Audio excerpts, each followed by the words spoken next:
Imagine acordar um dia e perceber que milhões de pessoas ao redor do mundo simplesmente desapareceram. Carros abandonados em movimento, casas vazias, famílias desesperadas. Essa imagem, popularizada em filmes e livros, reflete uma interpretação comum de um dos eventos mais debatidos na teologia cristã, o arrebatamento. Mas será que isso é um mito ou uma verdade bíblica? Antes de mergulharmos nesse tema, quero te fazer um convite especial. Se você gosta de explorar os mistérios da Bíblia e aprender mais sobre os planos de Deus para o mundo, já deixe seu like, inscreva-se no canal e ative as notificações. E mais, compartilhe nos comentários o que você acredita sobre o arrebatamento. Vamos juntos desvendar esse assunto tão intrigante. Para entender o arrebatamento, precisamos voltar ao início. A ideia de um arrebatamento como um evento sobrenatural está intimamente ligada às profecias bíblicas sobre o fim dos tempos. Em 1 Tessalonicenses, capítulo 4, versículos 16 e 17, o apóstolo Paulo escreve: porque o Senhor mesmo descerá do céu com grande brado, a voz do arcanjo e ao som da trombeta de Deus, e os mortos em Cristo ressuscitarão primeiro. Depois nós, os vivos, os que ficarmos, seremos arrebatados juntamente com eles, entre nuvens, para o encontro do Senhor nos ares. Esse texto é uma das bases mais fortes para a doutrina do arrebatamento. Mas será que Paulo estava descrevendo um evento literal ou algo simbólico? Essa pergunta tem dividido teólogos há séculos. Para muitos cristãos, especialmente dentro da tradição evangélica, o arrebatamento é entendido como um evento literal. Eles acreditam que, em um momento inesperado, Jesus virá para levar consigo os que são seus, tirando-os do mundo antes de um período de grande tribulação, conhecido como o fim dos tempos. Essa interpretação é popularizada pela corrente dispensacionalista, que começou a ganhar força no século XIX, com pregadores como John Nelson Darby. Por outro lado, há aqueles que interpretam esses textos de forma simbólica, argumentando que o arrebatamento não é um evento separado, mas sim parte do retorno de Cristo no fim da história. Essa visão é comum em tradições como o amilenismo, que vê as profecias apocalípticas de forma mais figurativa e menos cronológica. Mas antes de decidir quem está certo, precisamos entender o contexto histórico e cultural em que essas passagens foram escritas. No tempo de Paulo, o Império Romano dominava o mundo. Para os cristãos daquela época, a perseguição era uma realidade constante. Professar fé em Jesus muitas vezes significava enfrentar tortura, prisão ou até a morte. Quando Paulo escreve sobre o arrebatamento, ele não está falando para pessoas vivendo em conforto, mas para uma igreja que sofria e ansiava pela libertação. Além disso, o conceito de ser levado nas nuvens para encontrar o Senhor ecoa a linguagem das cerimônias de recepção dos reis na antiguidade. Quando um imperador ou líder chegava a uma cidade, era comum que seus súditos saíssem para encontrá-lo no caminho e o recebessem com celebrações.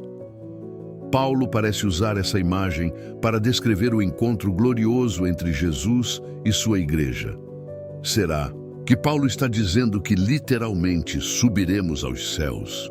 Ou será que ele está usando metáforas para comunicar uma mensagem de esperança e vitória? O arrebatamento também está conectado a passagens como Mateus, capítulo 24, versículos 40 e 41, onde Jesus diz: então, estando dois no campo, será levado um e deixado o outro. Estando duas mulheres a trabalhar no moinho, será levada uma e deixada a outra. Essas palavras têm gerado discussões intensas.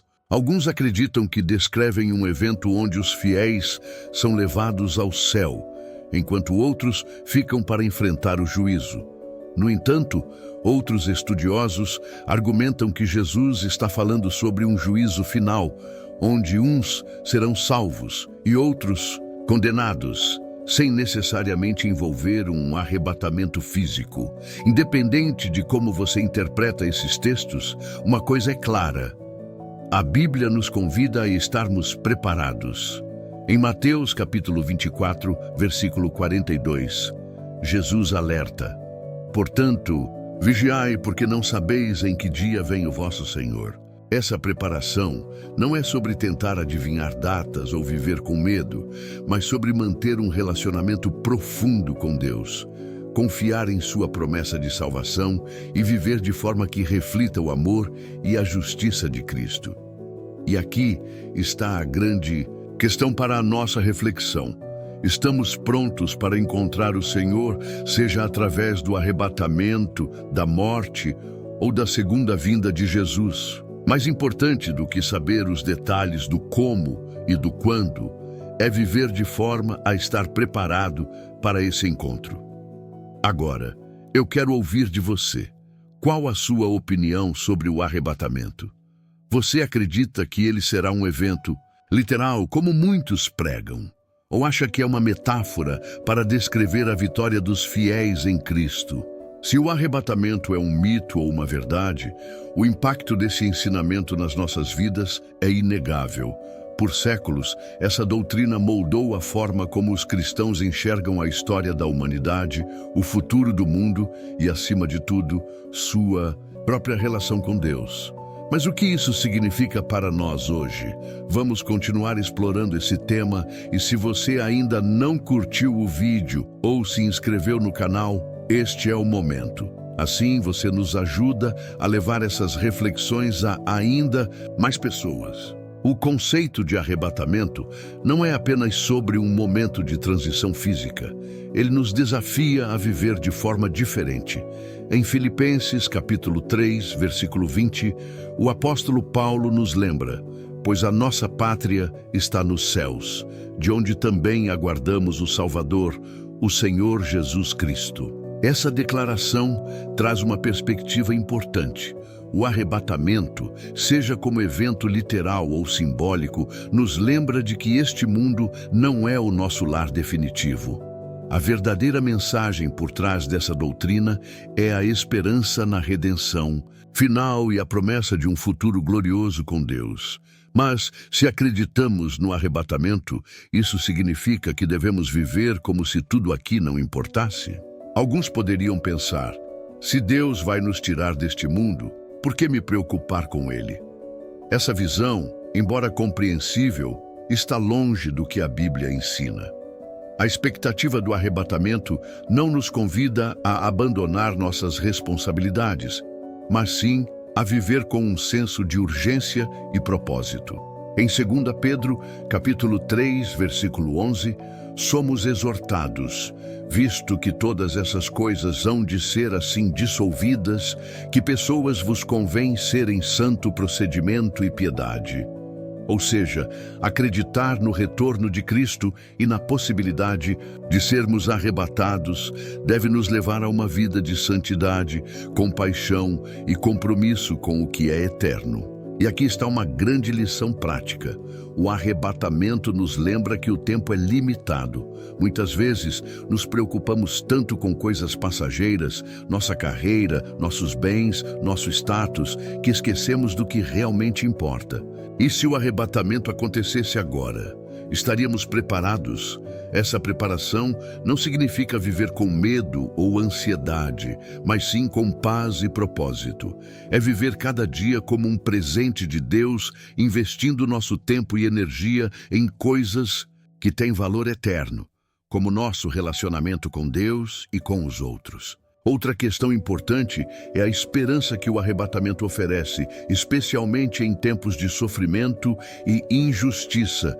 Vivemos em um mundo cheio de dor, guerras, desastres naturais e desigualdades. Muitas vezes nos perguntamos: até quando isso vai durar? A promessa do arrebatamento nos dá a certeza de que a história não termina aqui. Em Apocalipse, capítulo 21, versículo 4, lemos sobre o futuro glorioso que Deus preparou. Ele enxugará dos olhos toda lágrima, e a morte já não existirá.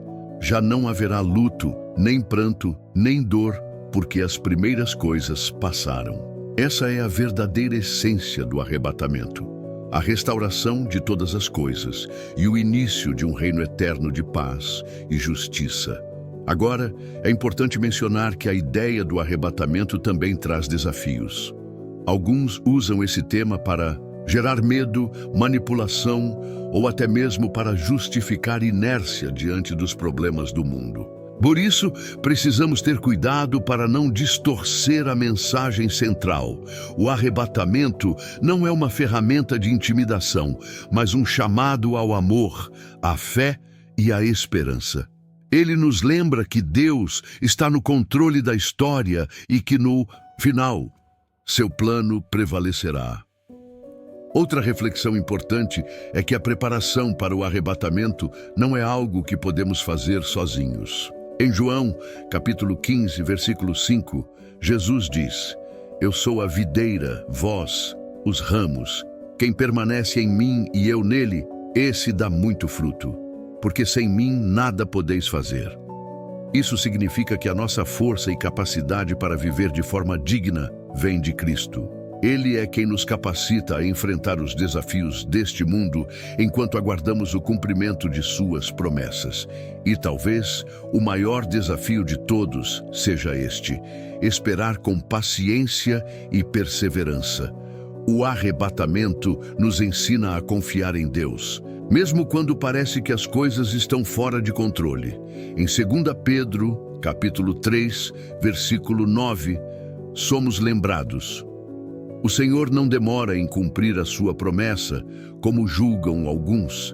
Pelo contrário, Ele é paciente com vocês, não querendo que ninguém pereça, mas que todos cheguem ao arrependimento. Esse versículo nos mostra o coração de Deus. Ele não tem pressa, porque quer que todos tenham a chance de conhecê-lo e de fazer parte de sua família. Isso também nos ensina a sermos pacientes com os outros, demonstrando o amor de Cristo em nossas palavras e ações. Para encerrar, o arrebatamento é muito mais do que uma questão teológica. Ele é um convite para viver com esperança, propósito e fé. Independentemente de como você interpreta os textos sobre o arrebatamento, o mais importante é que eles nos apontam para Cristo, o autor e consumador da nossa fé. Então, eu te convido, reflita sobre a sua vida hoje. Você está preparado para encontrar o Senhor? Está vivendo de forma que honra a Deus e abençoa os outros? Se este vídeo trouxe clareza ou despertou uma nova perspectiva em você, deixe seu like, compartilhe com seus amigos e se inscreva no canal. E lembre-se, o arrebatamento não é o fim da história, mas o começo de algo maravilhoso que Deus preparou para aqueles que o amam. Até o próximo vídeo. Curtiu o vídeo? Na descrição, você encontra produtos incríveis para fortalecer sua fé e transformar seu dia. Confira agora.